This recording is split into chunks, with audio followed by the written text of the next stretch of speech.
السلام علیکم۔ ایک نئی ویڈیو میں آپ کے روبرو ہوں، اور آج ہم لوگ جاننے والے ہیں مطلع، حسن مطلع، تضمین اور مقطع کے بارے میں۔ یہ بہت اہم ویڈیو ہے۔ جو شاعری میں دلچسپی رکھتے ہیں ان کے لیے تو بہت خاص ہے، اور طلبہ کے لیے تو خاص ہے ہی۔ تو چلیے ویڈیو شروع کرتے ہیں۔ مان لیا کہ مجھے ایک مصرع دیا گیا، کہیں مشاعرہ ہونے والا ہے، وہاں مجھے ایک مصرع دیا گیا۔ وہ مصرع ہے: اس نے بھی تو اپنی منزل پالی تھی، اس نے بھی تو اپنی منزل پالی تھی۔ اور یہ بتا دیا جاتا ہے کہ اس میں قافیہ کیا ہے، ردیف کیا ہے۔ تو قافیہ ہے پالی، خالی، ٹالی، نالی، جالی، رکھوالی، اور بھی بہت کچھ ہو سکتا ہے اس کے علاوہ بھی۔ اور اس کی ردیف ہے تھی۔ تو اس پر جب میں غزل کہوں گا تو کس طرح کہوں گا، تو وہ یہاں دیکھیں۔ سچ مچ میرے گاؤں میں خوشحالی تھی، بادل تھے، چڑیاں تھیں اور ہریالی تھی۔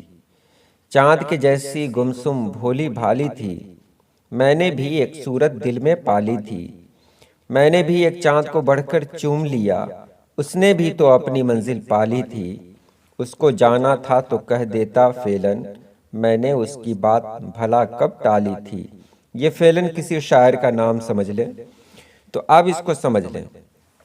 سب سے پہلی بات میں آپ کو یہاں بتا دوں کہ غزل میں کم سے کم 5 اشعار ہوتے ہیں، لیکن یہاں میں نے 4 ہی لکھا کیونکہ 4 سے زیادہ کی گنجائش نہیں تھی۔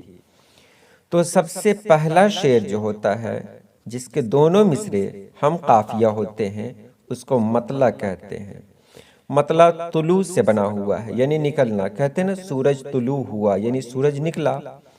تو مطلع غزل کے سب سے پہلے شعر کو کہتے ہیں، اور اس کے لیے شرط ہے کہ دونوں مصرے ہم قافیہ ہوں، یعنی دونوں مصروں میں قافیہ کا استعمال کیا گیا ہو۔ حسن مطلع کسے کہتے ہیں؟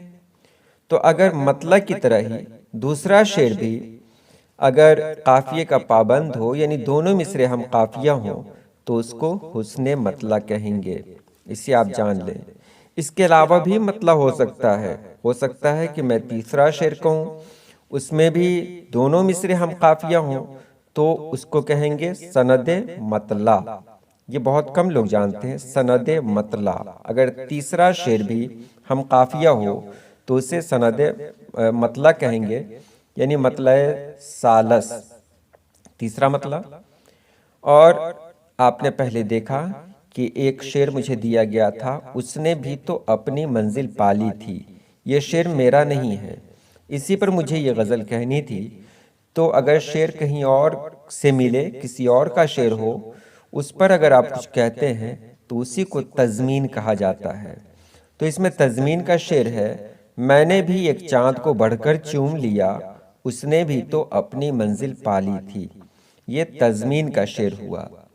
اور مقطع غزل کا سب سے آخر والا شعر ہوتا ہے، جس میں شاعر اپنا نام استعمال کرتا ہے، جیسے اس کو جانا تھا تو کہہ دیتا فعلاً، میں نے اس کی بات بھلا کب ٹالی تھی۔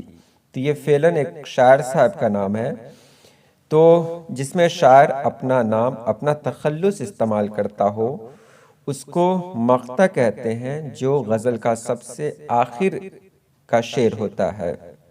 تو آپ نے جان لیا، مطلع غزل کے سب سے پہلے شعر کو کہتے ہیں، حسن مطلع کہتے ہیں اگر دوسرا شعر بھی ہم قافیہ ہوں، یعنی دونوں مصرے میں قافیہ کی پابندی ہو، تو اسے حسن مطلع کہیں گے۔ اور اگر کوئی دیا جاتا ہے کہ اس پر آپ کوئی کلام لکھیں، اس پر کوئی کلام لکھتے ہیں، تو اس کو تضمین کہا جائے گا۔ اور غزل کا سب سے آخری شعر جس میں شاعر اپنا نام استعمال کرتا ہے، اس کو مقطع کہتے ہیں۔ تو یہ رہی آج کی ویڈیو، امید ہے آپ نے سمجھ لیا ہوگا۔ اگر آپ نے نہیں سمجھا تو کمنٹ باکس میں ضرور لکھیں، انشاءاللہ آپ کو سمجھا دیا جائے گا۔ اللہ پاک آپ سبھی لوگوں کو خوش رکھے، آباد رکھے۔ اللہ حافظ۔